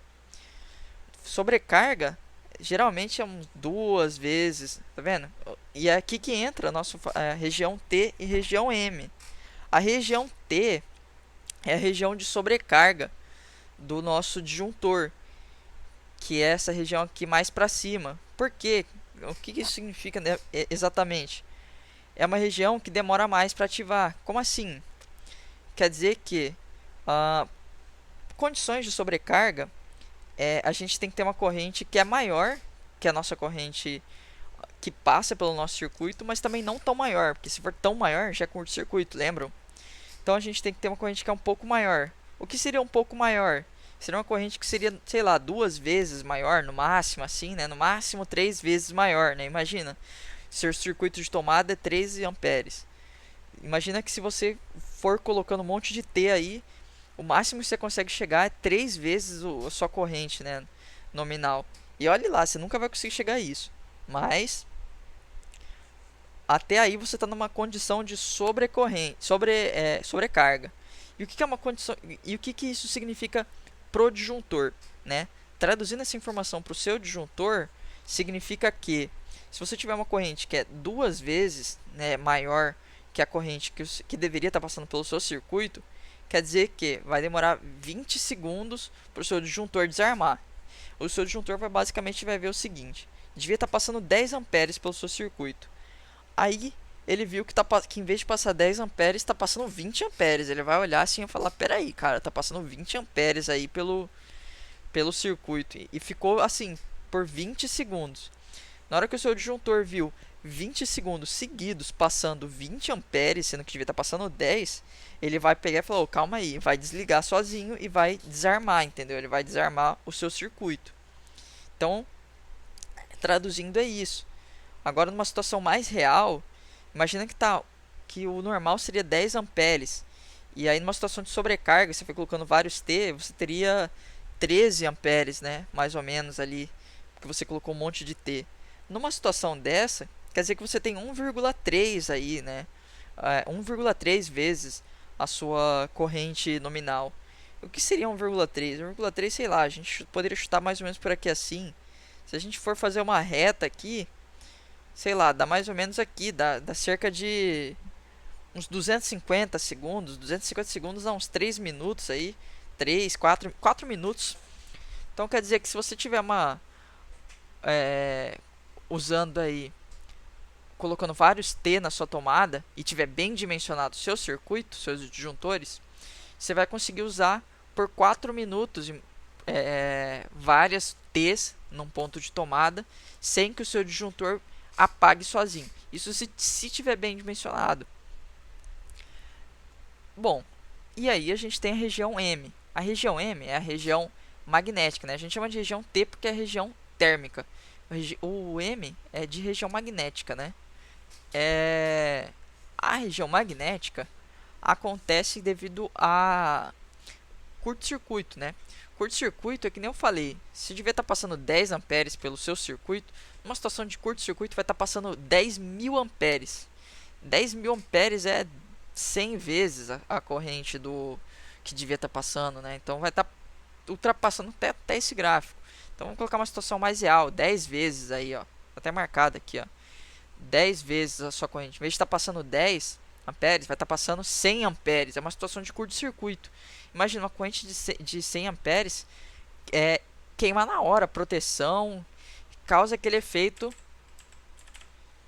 que a gente viu aqui nessa imagem, né, de pegar fogo nas coisas. Então, o seu disjuntor, para não deixar pegar fogo na sua casa, no seu circuito, nas coisas, o tempo que ele demora para desarmar, o tempo que ele percebe que a corrente subiu muito, ó. Então a gente vai andar aqui, né? A gente tem uma corrente 10 vezes maior que a do nosso circuito. Se a gente tem uma corrente 10 vezes maior que o nosso circuito, o nosso disjuntor ele demora 0,02 segundos, ou seja, menos de 1 segundo, é 1/5 de 1 segundo, né? Muito menos que 1 segundo para ele perceber que tem uma corrente estupidamente alta e desarmar. Que isso aí não vai deixar o condutor se aquecer e muito menos queimar as coisas. Porque ele vai perceber isso tão rápido e desarmar tão rápido que ele não vai deixar que nada aconteça. Basicamente, as nossas curva de atuação é isso. Pois bem, sabendo o que curva de atuação significa, nós temos mais de um tipo de curva de atuação. A gente tem a curva B, que é a mais usada dentro do ambiente residencial. Inclusive, a gente vai usar em quase todos os nossos circuitos essa daqui, que é o seguinte: a curva B são disjuntores que foram feitos para atuar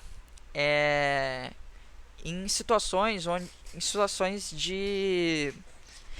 onde ocorre corrente que é 3, tudo bem que cortou aqui, mas está entre 3 até 5 vezes a corrente nominal do seu circuito.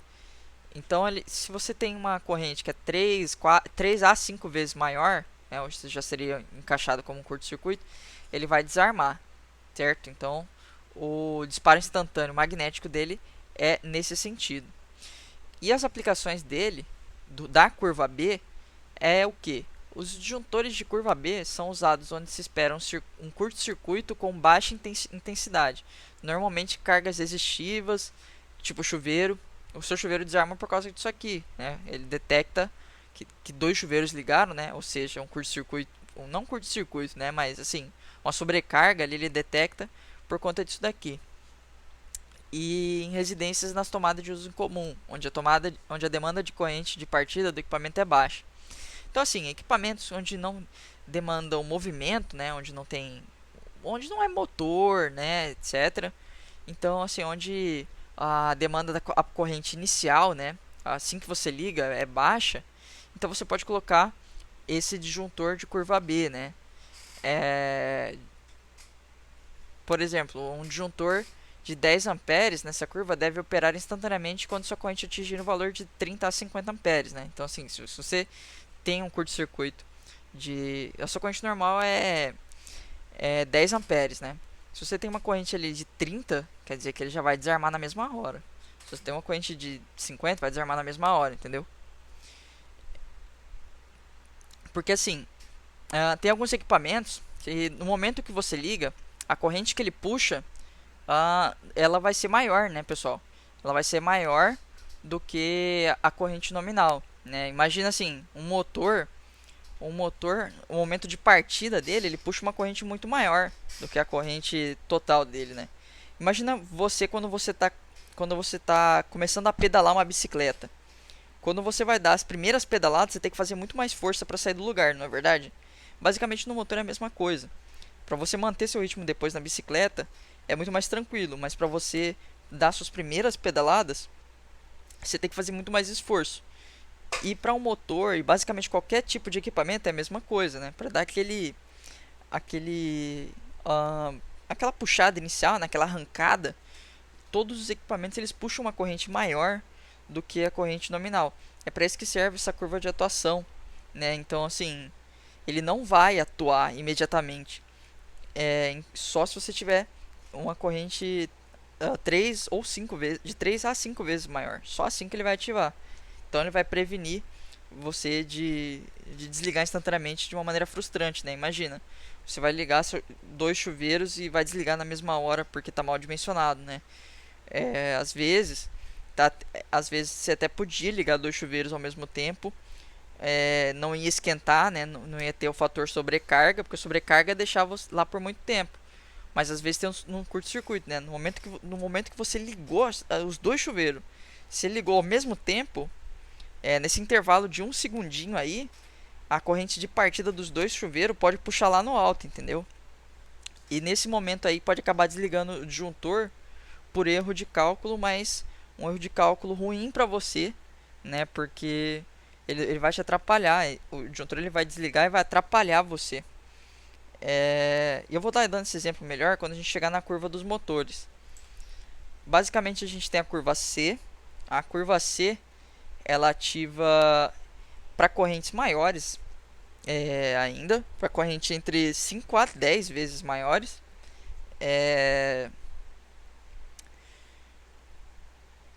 Vocês podem reparar que assim, a partir de agora vai só aumentar, né? Por quê? O curva B ele é o ideal porque ele vai proteger a maioria dos tipos de curto-circuito que rolar na casa. Rolou qualquer tipo de curto-circuito ou sobrecarga, ele é o melhor que tem para desarmar. Eu esqueci de comentar isso. Ele é o melhor que tem para desarmar, porque ele vai ver qualquer corrente que está 3 vezes maior já que a nominal, ele vai desarmar na hora. Em mesmo segundo, assim, ele vai desarmar até. Enquanto que o curva C, ele vai procurar desarmar para correntes maiores, para correntes de 5 a 10 vezes maiores, né? E é aquilo que eu estava explicando para vocês, né, de partida, tem alguns equipamentos onde a partida deles puxa mais corrente, que, por exemplo, é o caso aqui de alguns equipamentos de carga indutiva, como motores, sistemas de comando e controle, circuitos de iluminação em geral e ligação de bobinas, né? Assim, pra gente na casa, o circuito de iluminação, né, ele vai ter que estar com um disjuntor do tipo curva C, porque assim as lâmpadas LED e as lâmpadas fluorescentes, elas têm muitos circuitos eletrônicos dentro que tem uma corrente de partida elevada. E às vezes, digamos que você na sua casa aí, você vai ligar várias lâmpadas de uma vez só. No momento que você clicou para ligar a lâmpada, vai puxar uma corrente maior do que devia, entendeu? Aí você colocou um disjuntor de 10 amperes lá, né? Você colocou um disjuntor ali de 10 amperes e você ligou várias lâmpadas, né? A lâmpada, ela puxa pouquíssima corrente depois de um tempo, mas no momento que você liga, ela puxa uma corrente, entendeu? No intervalo assim de um segundo, no primeiro segundo que você liga ela vai puxar uma corrente altinha, entendeu? E basicamente é isso aqui que está acontecendo. Nesse um segundo, se você resolver ligar 5 lâmpadas ao mesmo tempo, vai puxar uma corrente que é 5 vezes maior que a sua, 3 vezes maior que a sua nominal, por exemplo. Se for 3 vezes maior que a sua nominal, o que que acontece? Se você tivesse colocado um disjuntor curva B para sua iluminação, a sua casa ia apagar. Todas as lâmpadas da sua casa, o disjuntor ia desarmar sozinho, porque ele viu um pico. Ele ia ver que aumentou a corrente para 3 vezes, né? Ele ia olhar aqui e falar, poxa, a corrente aumentou para 3 vezes acima da nominal e ele ia desligar. Isso não é bom. Aí a curva C, ele analisa isso e vê que tem uma corrente que é 5 vezes maior. Então, se é 5 vezes maior e a gente teve uma corrente que é 3 vezes maior só, então ele não vai desarmar e vai deixar tranquilamente o seu circuito rodar, né? Porque vai ser 5 vezes maior por um segundo. Depois ele vai voltar ao normal, não vai ficar lá esquentando. Porque se fosse por muito tempo, se for por muito tempo, ó, porque por um segundo ele não desarma, né? Se for tem uma corrente de 3 vezes maior que durou um segundo, ele não desarma. Mas conforme aumenta o tempo que ela fica alta assim, ó, vai chegar uma hora que se ficar por 4 segundos ele vai desarmar, entendeu? É assim que funciona. E a gente tem a curva D, que essa aqui é para motores pesados, motores de potência com alta corrente de partida, então é bem específico. A gente não vai estar vendo isso aqui nem a pau, usando isso aqui nem a pau no nosso, mas é bom vocês estarem vendo que que são para corrente nominal de 10 a 20 vezes maior que que é a corrente nominal, né? Então, assim, é... Então a gente tem um tipo de disjuntor para cada tipo de equipamento que a gente vai colocar, né? Tudo bem que não é tanto assim, né? Mas quase todos os nossos ah, equipamentos da nossa casa nós vamos estar usando de curva B, né? Exceto de iluminação. Já estou dando spoiler para vocês. Mas é bom vocês verem por que a gente usa o curva C, curva B, enfim. E aqui a gente tem uma comparação direta, né? É, basicamente a curva térmica de todos eles é igual. Não muda nada a curva térmica de todos eles, né? Conforme vai passando o tempo, ele vai desarmar de qualquer jeito. Só que a curva magnética deles varia, né? A curva B é bom para a maioria dos equipamentos residenciais, enquanto a curva C é mais para motores mais simples e para lâmpadas, e a curva D para motores de potência. Pois bem, para finalizar a teoria de disjuntores, a gente tem que saber que existe dois tipos de disjuntores, né? Vocês já devem ter se questionado isso em algum momento da vida de vocês, que vocês devem ter visto já em algum momento da vida de vocês esse disjuntor, esse preto aqui. Hoje em dia só se usa esse branco. E pra gente não ficar falando, o disjuntor preto, o disjuntor branco, a gente vai se referir a eles como o nome deles de verdade, né? Que é o disjuntor padrão NEMA e o disjuntor padrão DIN. E o que é isso, né? Isso aqui é um disjuntor que ele é fabricado na norma alemã, e esse aqui é o disjuntor fabricado, né, na norma americana. E ele tem diferença na maneira que ele é construído. E é basicamente essa aqui a diferença deles. O disjuntor americano, ele só tem um método de chaveamento. Ele tem ativação térmica térmica e magnética dele do mesmo jeito, só que ele só tem uma chavezinha. Vocês lembram que no vídeo a gente viu que a gente tinha uma chapa aqui que esquentava e batia, e a gente tinha a bobina? Pois é, o americano, ele não tem a bobina, ele só tem uma chapa, e ele usa essa chapa para os dois casos. E por conta disso, ele tem um certo atraso de resposta. Então ele demora um pouquinho mais para atuar, né? Ele pode até detectar que teve um curto-circuito, mas ele demora um pouquinho para ativar. Nisso que ele demora um pouco para ativar,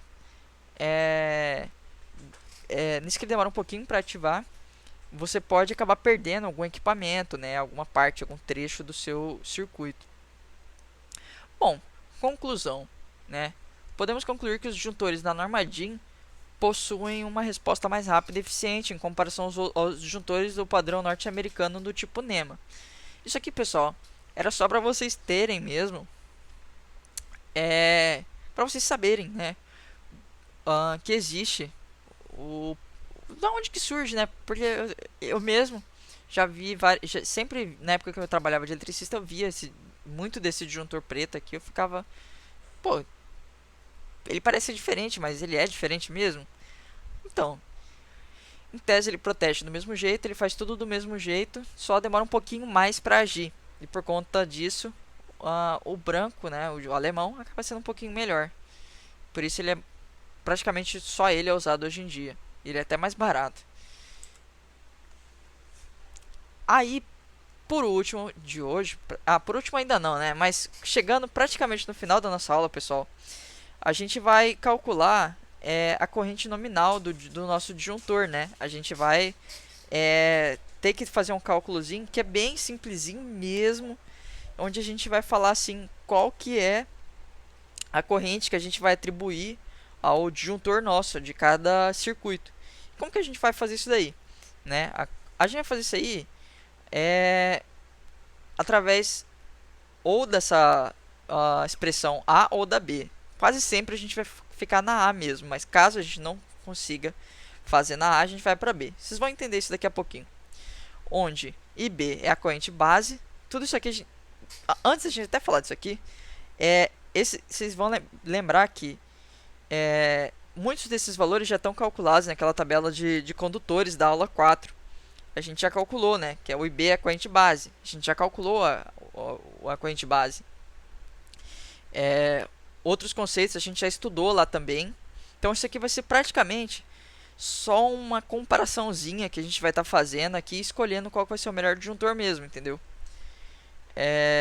Bom, feito isso, né, a gente tem a corrente base, a gente tem a IZ, que é basicamente a capacidade de condução de corrente dos condutores nas condições previstas. A IZ basicamente é basicamente uma corrente ali, tentando imaginar os fatores térmicos. é, os fatores térmicos, no caso, assim, é, de condução extrema de corrente, não no sobrecarga ainda, mas no caso máximo de condução que ela consegue conduzir, entendeu? É o máximo de corrente que ele consegue conduzir, sem queimar a isolação dele. Esse é o nosso IZ. E IN é a nossa corrente nominal, que é a corrente que a gente vai tentar jogar no nosso disjuntor. E o I2, que é da nossa expressão B, é uma corrente convencional, né? A gente convenciona ela para os casos onde a gente não conseguiu encontrar uma corrente N satisfatória. A gente vai entender isso agora quando a gente for fazer o cálculo simplesinho da IZ. Bom, a corrente base a gente já tem calculada. Para isso, pessoal, né? Vou estar pedindo para vocês voltarem nessa tabela aqui da seção dos condutores, onde a gente tinha a corrente de projeto, né? A gente tinha calculado de todos aqui. A gente tinha a gente tinha calculado a corrente de projeto, que por enquanto é o que a gente vai precisar. E aí o que acontece? A gente tendo a corrente de projeto aqui, a gente tem que calcular o IZ. E como a gente calcula o IZ? Porque, bom, para a gente calcular o nosso IN, a gente precisa do IB, a base que a gente já tem, né? O I base a gente já tem, e a gente precisa do IZ. Aí a gente tem que calcular o IZ, que a gente calcula basicamente com a corrente máxima que o cabo suporta, vezes o fator de agrupamento, que a gente já conhece, e o fator de correção de temperatura, que a gente também já conhece. Então a gente volta aqui na tabela, ó, corrente a nossa corrente o nosso fator de correção de temperatura, a gente já conhece, a gente já fez, já tabelou ele na aula passada. Então a gente já vai substituir lá, que é 1.0. E o nosso fator de correção de agrupamento era 0,7. Então a gente já vai substituir lá também. Aí a gente vai essa tabela a gente viu na aula passada. Era assim que a gente... Lembra que a gente tinha que definir B1, número de condutores carregados. Aí a gente via a corrente corrigida. E aí a gente chegava, né, no valor da seção nominal. Isso aqui é o que a gente fez na aula passada, né? Isso para calcular a seção nominal. Agora que a gente já sabe a seção nominal, a gente vai pegar o valor máximo que ela conduz. Então, por exemplo, a IZ do circuito 1, o circuito 1 era iluminação. O circuito de iluminação era 1,5, lembram? Então, a gente vem aqui no 1,5 e a gente vai pegar o valor máximo de condução dela de referência. Então, a gente tem B1, número de condutores carregados, que a gente já tinha visto na aula passada, e 1,5 aqui. Então, a gente tem que esse I cabo é esse valor 17,5, que é só esse valor tabelado, que é o valor máximo que o cabo conduz de corrente, entendeu? E você vai substituir. Substituindo, você multiplica pelo fator de agrupamento e de temperatura e você acha a IZ. Aí você faz a mesma coisa para o circuito 2, só que o circuito 2 agora é 2,5, então você vem aqui 2,5, 2,5, até achar no B1. Achou aqui 24. Chegou no 24, substitui no I cabo 24, multiplica por 1, depois multiplica por 0,7, achou a corrente IZ do circuito 3. E do chuveiro, que era 6 milímetros, a gente faz o mesmo processo, vem aqui, ó, 6 milímetros, e chega na corrente máxima, que é 41, substitui então aqui, e cabo com 41, então é 41 vezes 1 vezes 0,7, deu nossa corrente IZ. Ok, chegando aqui, a gente anota esses valores na tabela. Essa aqui é a continuação, né, da tabela que a gente já tinha feito na aula 4. Vocês vão adicionar agora só o valor da IZ. Tá? Isso aqui, tudo aqui a gente já tinha feito na aula passada, até aqui. Agora a gente vai estar só acrescentando o valor da IZ. O valor da IZ que a gente calculou, que foi 12,25, 16,8, 16,8. Vocês vão anotando aí com vocês mesmos, ok? No que vocês forem anotando, a gente vai ter nossos valores da IZ. Agora que a gente tem A e B e a gente tem A e Z, a gente tem que calcular nossa nominal. Como calcula a nominal? Para começo de conversa, nem é um cálculo. A gente volta naquela informação que eu falei para vocês que ia ser importante, que é as correntes nominais de disjuntores. O que é isso aqui? Isso aqui são os valores de disjuntor que a gente tem para vender. Né? A gente não vai encontrar um disjuntor com uma corrente de 5,4, 12,25 no mercado, assim, entendeu? Lá na loja, na elétrica. A gente vai encontrar os disjuntores com corrente de 6, 8, 10, 13, 15, 16, 20 e por aí em diante. Essas são as correntes especificadas que vocês vão encontrar para comprar de disjuntor. E tendo esses valores especificados, vocês vão pegar circuito por circuito e vão comparar desse jeito que eu fiz aqui, ó. Seguindo o padrão aqui da A. Então vamos lá. Nosso IB, quanto que era nosso IB? Vamos lá. Nosso IB do circuito 1, ó, corrente de projeto, 5,4. Nosso IZ, 12,25. Então vamos lá. Substitui aqui A e B, né? Substitui A e B e substitui A e Z. Então a gente precisa de achar, a gente precisa ter a sorte, assim, digamos, de que tenha um disjuntor que seja compatível, né? Que esteja dentro desses valores. Então vamos ver. Logo de cara a gente já vê que tem um. A gente pode usar um disjuntor de 6 amperes. Mas a gente também pode usar o de 8 e de 10. 13 já é acima, então a gente já não quer. Já não atende as condições. Se ele é maior que o 12,25, então a gente já não quer. Tudo que está aqui para cima, então a gente não quer mais. Então a gente está entre 6, 8 e 10 amperes. Qual deles que a gente vai usar? Aí a gente usa o que tiver sempre mais próximo do limite do IZ. Sempre o que estiver mais próximo do IZ que a gente usa, porque a gente tem que dar uma folga, né, para os nossos condutores, para ele não ficar ativando sempre, sem querer, o disjuntor. Então, nesse caso, nós estaremos usando um disjuntor de 10 amperes para a nossa iluminação. Aí, para o nosso circuito de tomadas de uso geral da casa, temos a corrente base de 9,4 e a corrente Z de 16,8. Então, a gente substitui elas aqui e a gente começa a comparar. 6 é menor, então a gente não quer. 8 é menor, não quer. 10 já é maior que o 9,4.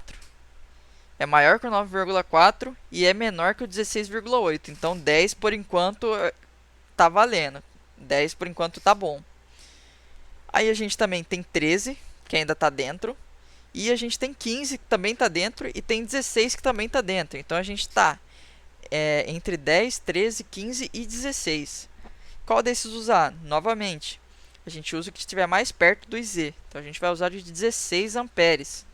Então, usaremos um disjuntor de 16 amperes. E por aí vai, entendeu? Por aí vocês vão seguir o mesmo exemplo que vão achar o mesmo disjuntor, inclusive aqui para o circuito 3. E para o circuito 6, que é do chuveiro, A e B é 22,7 e a IZ é 28,7. Aí a gente começa a achar valores menos especificados, né? Vocês vão ver aqui que só tem um valor que atende, né? Essas especificações. Vocês vão ver que 20 ele é menor, então não dá. 25 serve. Ele está acima ele tá acima do 22 e abaixo do 28, então ele serve. E o 30 já está acima, então não serve. Então nesse caso a gente só tem um caso que serve pra gente, que é o de 25. E é ele que a gente vai usar e acabou. Você vê que ele não está tão próximo assim, mas ele é o único que dá para usar, o único que a gente tem. Então com isso a gente vai lá na tabela e vai anotar Corrente do disjuntor é o nosso disjuntor, né, que a gente calculou lá. Então, para de iluminação, 10 amperes. Disjuntor do circuito 2, 16. Do circuito 3, 16. E do circuito 6, que a gente calculou, 25, tá, do chuveiro. E a curva, né? A gente vai também fala qual, você tem que falar qual que é a curva, né? O tipo de curva. Que nem eu já tinha falado para vocês, tudo da casa basicamente ia ser curva B. Curva C a gente só usa para para iluminação, que eu até coloquei aqui já para iluminação. Caso vocês tivessem feito uma máquina de lavar na casa de vocês aí, né? Aí vocês também poderiam estar usando um de curva C para máquina de lavar, seria o caso, tá? E também especifica se ele é mono ou bipolar, né? Isso aqui é óbvio, se ele já você já tinha notado, ele é 127, está em monopolar. Esses três aqui que é 220, os três vão ser bipolar, tá bom? Simples, tranquilíssimo, nem cálculo é direito para vocês definirem a corrente do disjuntor. Quase vocês não têm o que calcular, né? E para fechar a aula de hoje, a gente vai só dar uma comentada aqui rapidão sobre diagrama unifilar, beleza? Diagrama unifilar, pessoal, é basicamente uma maneira de representar o nosso quadro de distribuição. Isso aqui a gente tem nessa imagem o quadro de distribuição, né? Aqui o disjuntor geral, grande, né? Imagina ele como esse aqui, de 60 amperes. Tá aqui. Quer dizer, esse aqui, de 60 amperes aqui. Aí, ele se divide em vários outros menores, né? Tipo de 25, 20, 10, 20, 20. Que são todos esses outros menorzinhos aqui, entendeu? Basicamente, o diagrama unifilar, ele é uma maneira, é um desenho, né? Uma maneira de representar através de um desenho o esquema do seu quadro de distribuição. Só que ele se chama unifilar porque você vai representar ele com uma linha só, né? Vocês vão ver que tudo aquilo é representado com uma linha. Vocês veem que apesar de aqui passar de ser bifásico, por exemplo, aqui ser trifásico e tal, ele representa isso com uma linha só. E como que ele faz para representar que é bifásico, que é trifásico, que é monofásico, que está passando neutro? Aí a gente representa do mesmo jeito que a gente vê no AutoCAD. A gente põe aqueles símbolozinhos, né? De neutro, fase, terra. Ó, até o tamanho aqui do conduíte, do eletroduto. Até isso aí é igualzinho lá do AutoCAD. Então, assim, basicamente é um desenho. É uma maneira de representar através de desenho. Isso aqui que está escrito é basicamente o que eu acabei de falar. E a gente tem uma variação do diagrama unifilar, que é o diagrama multifilar. O diagrama multifilar é esse que a gente tem aqui em cima. Eu até coloquei a imagem do diagrama unifilar aqui embaixo para vocês conseguirem ter uma comparação direta entre os dois, né? Ó, vocês podem ver que o unifilar, né? Aqui a comparação dele, está em uma linha só. E aí ele representa colocando símbolo de fase, símbolo de neutro e símbolo de terra para representar que tem mais de um condutor passando aqui, nessa linha. Agora no multifilar não tem essa preocupação. O neutro ele passa como um neutro mesmo. Quando tem duas fases ele passa duas linhas, uma para cada fase. E basicamente é isso, né? Que é o que ele diz aqui. Ainda em representações tem os diagramas multifilares, onde cada condutor de cada circuito é representado por uma linha exclusiva, sendo uma representação integral das conexões elétricas existentes no interior de cada quadro. Então, basicamente, cada linha que está aqui é o que você vê de verdade, né? Se você for comparar aqui, bifásico, né? Que tá saindo dois fios, então você vai colocar dois fios aqui. E é isso, entendeu? Enfim, pessoal, eu espero que vocês estão curtindo aí o curso e tal, eu espero que eu estou conseguindo entregar para vocês algo que vocês estejam entendendo, né? Porque, querendo ou não, é uma matéria avançada do curso, mas, assim, estou tentando, né, trazer para vocês de uma maneira que vocês consigam entender e tal, conseguir estar acompanhando. Se vocês forem estar trazendo dúvida aí, pode estar mandando no grupo. Não tem só eu também para tirar dúvida. Pode estar mandando mensagem aí pro pessoal da equipe, tudo que a gente vai estar tirando dúvida de vocês, tá? Qualquer coisa, se você não sabe quem mais para mandar, pode mandar pra mim, que às vezes eu encaminho a dúvida para outro colega. Enfim, eu espero que vocês tenham gostado, né, da aula de hoje. E eu vejo vocês, né, na aula de quinta-feira, onde a gente vai conversar sobre esse carinha aqui, que é o IDE. Então, falou pessoal e até a aula de semana que vem. Ó, quinta-feira.